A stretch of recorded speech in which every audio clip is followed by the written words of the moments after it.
미생물은 식품에 어떤 작용을 할까? 안녕하세요. 하길고등학교 학생 여러분, 영양교사 송가연입니다. 오늘 우리는 미생물은 식품에 어떤 작용을 할까라는 주제로 이야기를 나눠보고자 합니다. 저번 1학기 때에는 미생물을 중심으로 한 식품 안전에 대한 내용에 대해 수업을 했었습니다. 모두 기억하고 있나요?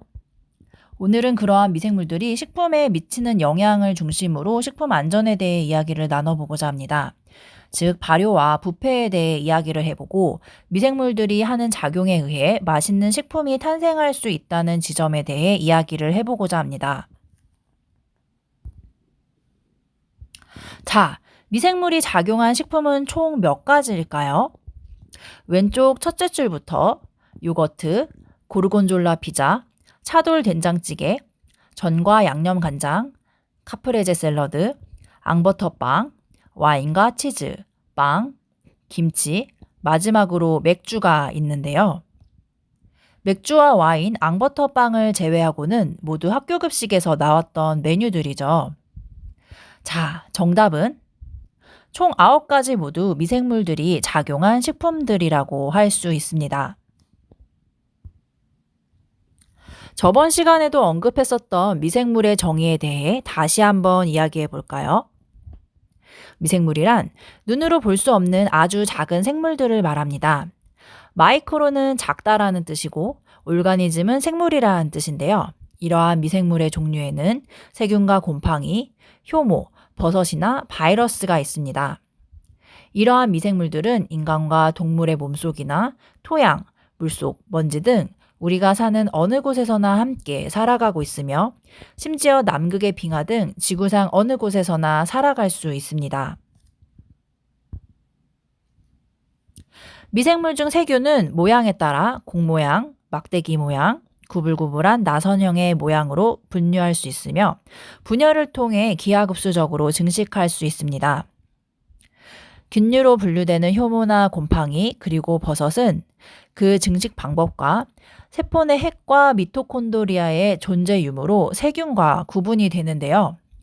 곰팡이나 버섯의 경우 포자라는 생식세포를 날려보내고 그 포자에서 균사가 뻗어나오는 방식으로 증식하게 됩니다. 효모의 경우 출하나 분열의 증식 방법으로 개체수를 늘려갑니다. 이러한 효모의 증식 방법은 발효 등에서 실용적입니다. 그렇다면 발효는 무엇일까요? 발효는 미생물의 활동으로 사람의 생활에 유익한, 즉 좋은 물질이 만들어진 경우를 발효라고 합니다. 부패는 미생물의 활동으로 사람의 생활에 유해한, 즉 좋지 않은 물질이 만들어진 경우를 부패라고 합니다. 똑같이 미생물이 작용했지만 인간에게 유익한지에 따라 그 작용을 구분하여 부르고 있습니다. 자, 그럼 우리 주변에서 자주 볼 수 있는 미생물이 작용한 식품에 대해 자세히 알아볼까요? 첫 번째는 유제품입니다. 유제품에는 유당이라는 탄수화물이 들어있는데요. 유산균이란 미생물이 이 유당을 분해하여 필요한 에너지를 얻고 젖산을 생성하게 됩니다. 이 과정에서 젖산은 산성도를 나타내어 유제품 속에 단백질이 응고하는 등 발효 기전이 일어나게 됩니다. 예를 들어 떠먹는 요구르트나 발효버터, 치즈 등이 유산균의 발효로 인해 생성된 식품들입니다.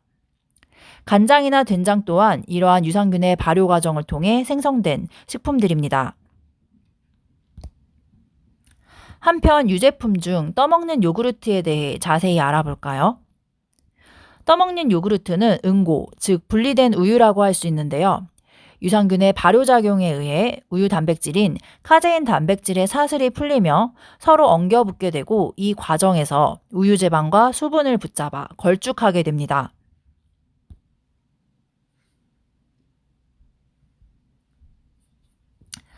그럼 여기서 질문을 하나 읽어볼까요? 유당불내증 증상이 있는 학생은 요거트를 먹을 수 있나요? 선생님의 앞선 설명을 잘 들은 학생들은 쉽게 답변을 할 수 있을 것 같습니다. 유당불내증이란 우유에 있는 유당을 우리 신체가 분해하지 못하여 복통을 일으키는 증세를 말합니다. 이러한 유당불내증 증상이 있는 학생은 요거트를 먹어도 괜찮습니다. 요거트는 유산균에 의해 유당이 분해되기 때문에 유당 불내증이 있는 학생들도 무리 없이 먹을 수 있습니다. 두 번째 질문을 읽어볼까요? 요거트 제품 표면에 많이 적혀 있는 프로바이오틱스라는 것은 무엇인가요? 라는 질문인데요. 프로바이오틱스란 우리가 섭취하였을 때 장내 세균에게 이로운 작용을 하는 미생물의 군집들을 말합니다. 이 프로바이오틱스는 장안의 환경을 개선하여 장벽을 보호하고 항생물질을 생성해낼 수 있습니다. 또한 면역력을 높이고 발암물질들을 억제할 수 있습니다. 한편 프리바이오틱스는 이러한 프로바이오틱스의 생장과 활성을 촉진하는 물질을 말합니다. 유제품 중 버터에 대하여 알아볼까요? 버터의 원료는 우유로 버터는 우유 속 우유지방 입자들이 뭉쳐진 지방분 덩어리들을 말합니다. 버터의 종류는 크게 세 가지로 나눌 수 있는데요. 일반 버터는 지방분 덩어리에 소금을 넣은 것을 말하고, 무염 버터는 지방분 덩어리에 소금을 넣지 않은 것을 말합니다. 한편 발효 버터는 발효된 우유를 원료 삼아 만든 것을 말합니다.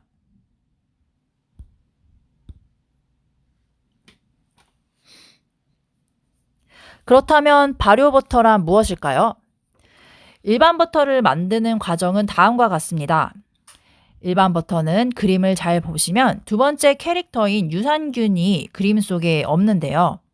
우유를 가열한 후 잘 식힌 우유를 계속해서 저어주면 우유 속 유지방들이 서로 엉겨붙게 되어 일반 버터를 만들어낼 수 있습니다. 발효 버터를 만드는 과정은 다음과 같습니다. 유산균이 우유 속 유당을 발효시켜 젖산을 생성해내어 가열하지 않고도 유지방 덩어리가 엉겨붙게 됩니다.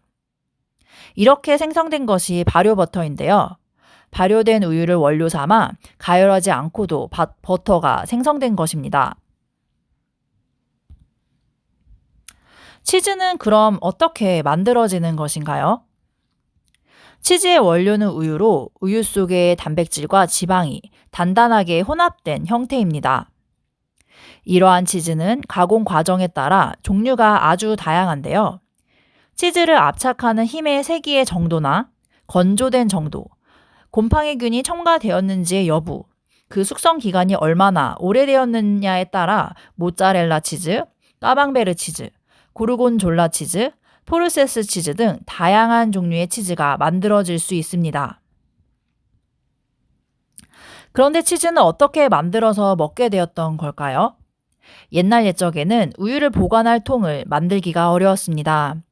그래서 우유를 젖소나 염소의 내장에 보관하여 운반을 하곤 했었는데요.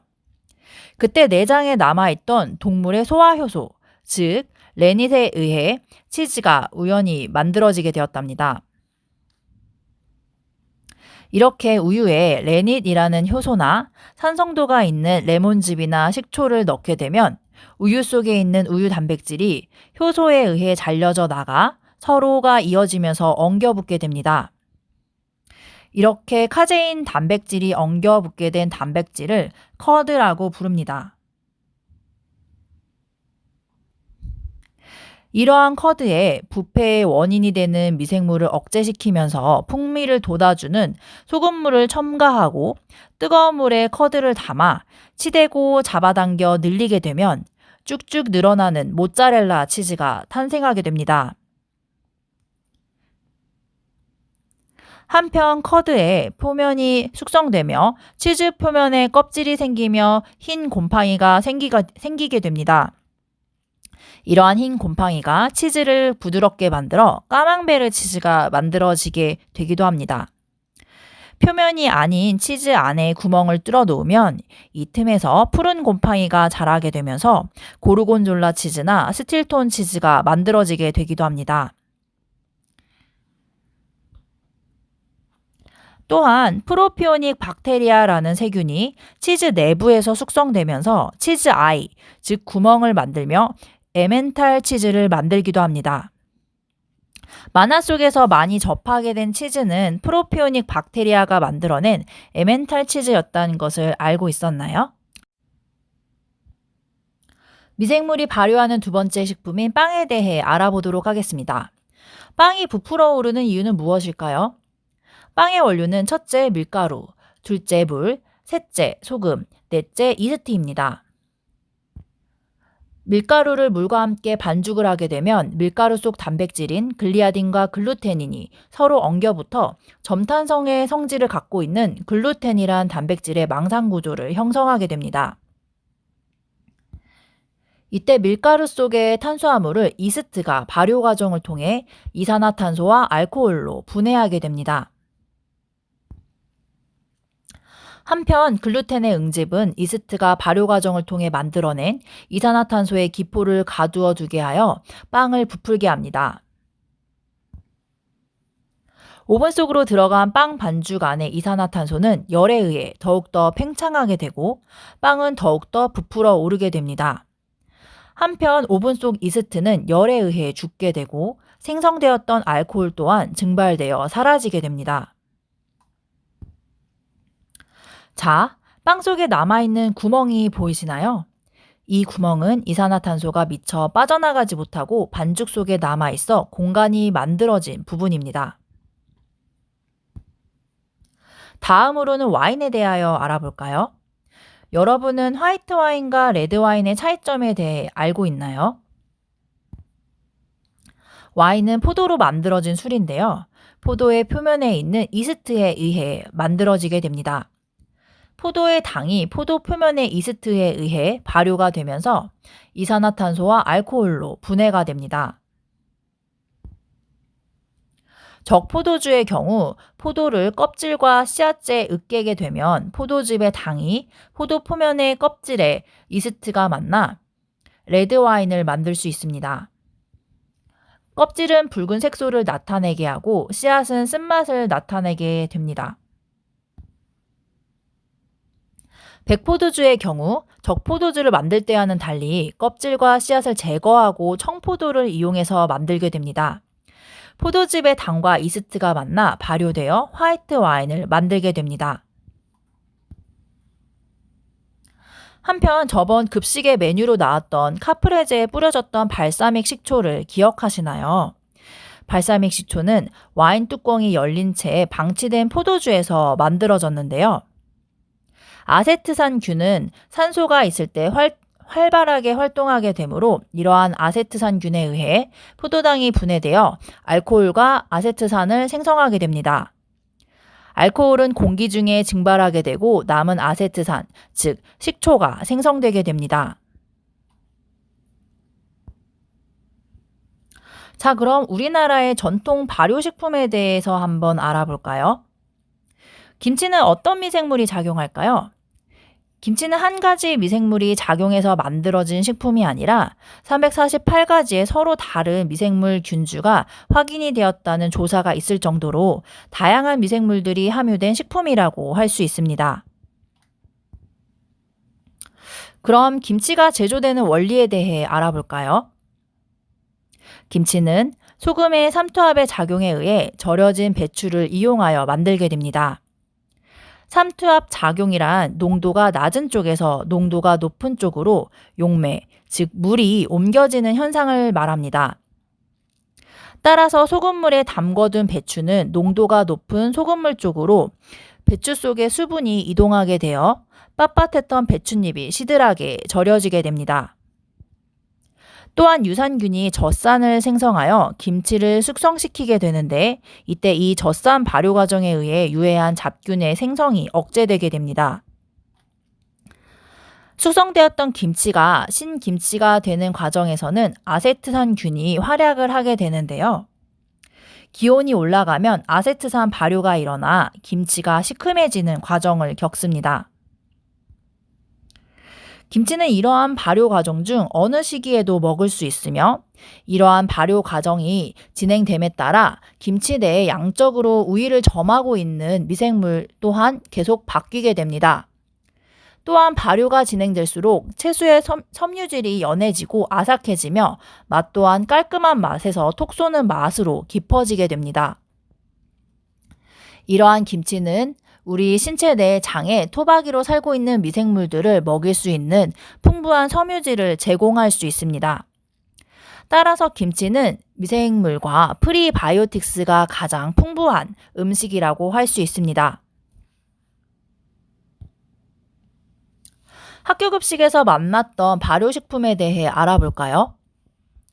수제 요거트나 된장찌개, 치즈가 얹어진 피자, 카프레제에 올라갔던 발사믹 식초, 이스트가 부풀어 만들어냈던 난, 유제품이 발효되었던 사워크림, 와인으로 숙성된 오리고기 등 다양한 발효식품이 우리 학교 급식 메뉴로도 포함이 되어 있었네요.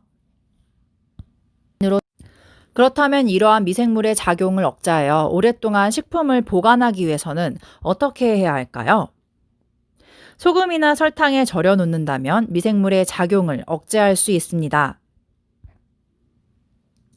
과일과 채소를 오랫동안 보관하기 위해서는 소금의 삼투압 작용 등으로 인해 미생물의 생육을 억제하는 염장법이 있고, 설탕이나 과당에 절이거나 이를 이용하여 높은 온도로 조리는 당장법을 이용할 수 있습니다.